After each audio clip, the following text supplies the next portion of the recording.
شريك لك لبيك إن الحمد والنعمة لك والملك. السلام علیکم ورحمۃ اللہ وبرکاتہ. مجھے زندگی میں اس بات سے بہت دلچسپی رہی ہے کہ میں رسول اللہ صلی اللہ علیہ وسلم کے حج کی کہانی، آپ صلی اللہ علیہ وسلم کے اس سفر کو خود بھی یاد رکھوں، دوسروں کو بھی آپ کے حج کی کہانی سناؤں. آپ صلی اللہ علیہ وسلم نے ہجرت کے بعد ایک بار حج کیا.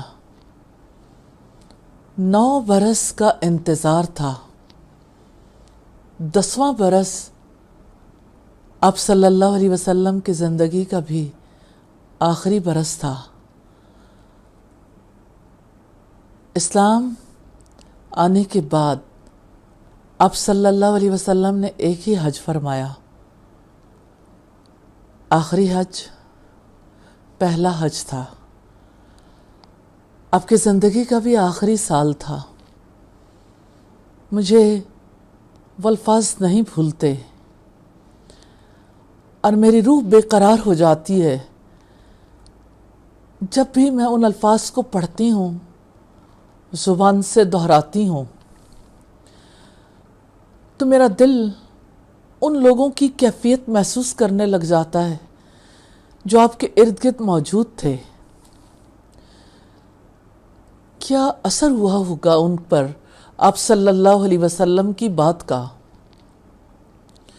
کیسے انہوں نے اس کو برداشت کیا ہوگا؟ منا اور عرفات کے خطبے میں آپ نے فرمایا تھا، اس سال کے بعد اس جگہ، اس مقام پر میری آپ سے ملاقات نہیں ہو سکے گی. یہ گویا آپ کی طرف سے اناؤنسمنٹ تھی آخری ملاقات کی.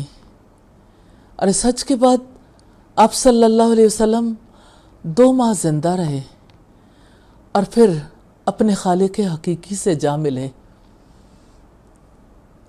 آپ کا یہ حج تاریخ میں بے حد اہمیت کا حامل ہے. آپ کے ساتھی بھی اللہ کے گھر کی زیارت کرنے کے لیے بے قرار تھے.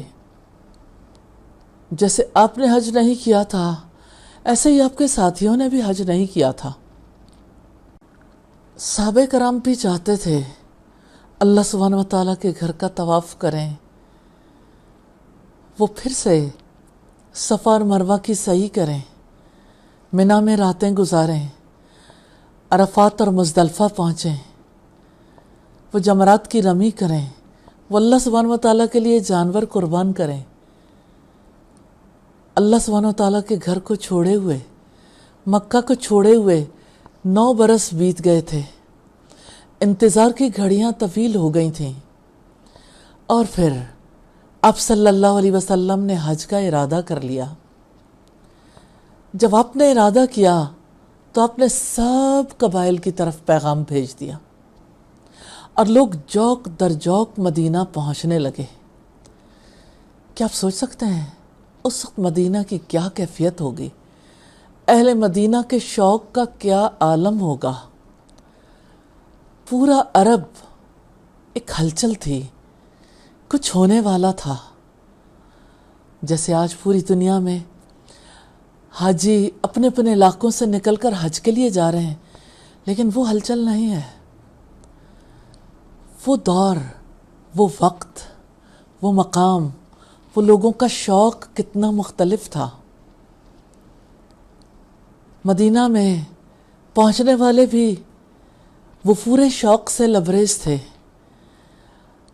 اور مدینہ والوں کے شوق کا تو کیا عالم تھا.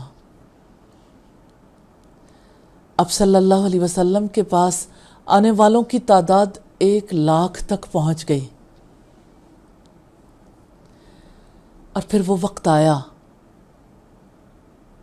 25 ذوالقعدہ تھی، جب آپ صلی اللہ علیہ وسلم نے مدینہ سے نکلنے کا ارادہ کیا. آپ نے غسل کیا اور مسجد میں ظہر کی نماز ادا کرنے کے بعد لوگوں کو حج کے آداب اور حج کے فرائض سکھائے. لوگوں نے یہ سب چیزیں سیکھیں.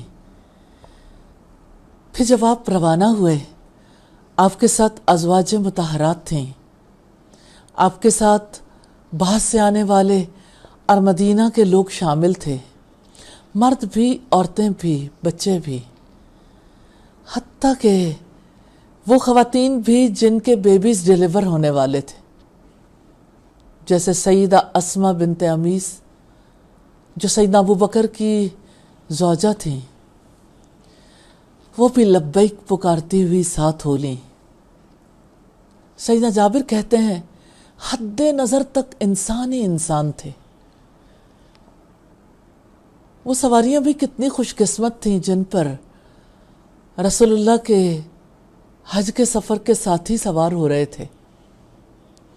پھر یہ قافلہ چلا، راستے سے بھی لوگ ملتے گئے اور سب ذوالحلیفہ پہنچ گئے. ذوالحلیفہ جسے آج ابیار علی کہتے ہیں، یہ مدینہ والوں کی میقات ہے. اب صلی اللہ علیہ وسلم نے یہاں رات بسر کی. لوگوں کے جذبے اپنے عروج پر تھے اور سیدہ اسماء بنت امیس کے یہاں بیٹے نے جنم لیا جس کا نام محمد بن ابی بکر رکھا گیا. آپ صلی اللہ علیہ وسلم نے ان سے کہا کہ اپنا کپڑا مضبوط باندھ لو، غسل کرو، کپڑا مضبوط باندھ لو اور تلبیہ پکارتے ہوئے ہمارے ساتھ شامل ہو جاؤ. کیا آپ اس عورت کے شوق کا اندازہ لگا سکتے ہیں؟ وہ خاتون جس نے ابھی ابھی بچے کو جنم دیا ہے، وہ بھی حج کے سفر میں آپ کی ساتھی ہے اور آپ اسے محروم رہنے کے لیے انسسٹ نہیں کر رہے، ساتھ جانے کے لیے موقع دے رہے ہیں. جب رات بیت گئی، آپ صلی اللہ علیہ وسلم نے اگلی صبح غسل کیا.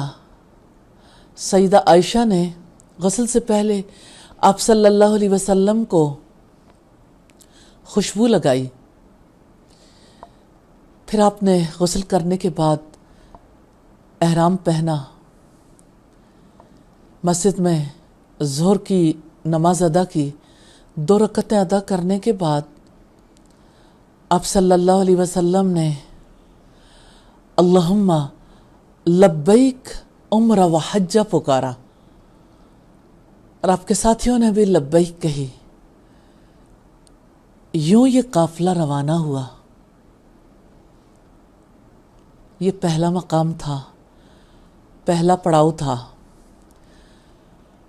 آج 26 ذوالقعدہ ہے اور اللہ کے رسول صلی اللہ علیہ وسلم اور ان کے ساتھیوں کا قافلہ اللہ سبحانہ و تعالیٰ کے گھر کی طرف روانہ ہو رہا ہے.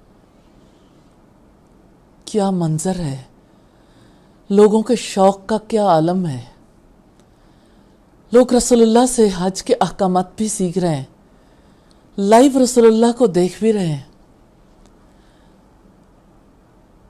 خدا پرستی کا ایسا منظر نیلے آسمان تلے کب دیکھا گیا. وہ جن کی تقریباً 23 سال تربیت کی ہے، کچھ لوگ شروع سے ساتھ تھے، کچھ بعد میں مسلمان ہوتے گئے، حتیٰ کہ وہ لوگ بھی تھے جنہوں نے ابھی ابھی اسلام قبول کیا تھا. سبھی کو موقع مل رہا تھا. اور پھر آپ صلی اللہ علیہ وسلم مکہ کی طرف روانہ ہو گئے. پھر کیا ہوا انشاءاللہ دوبارہ دیکھیں گے.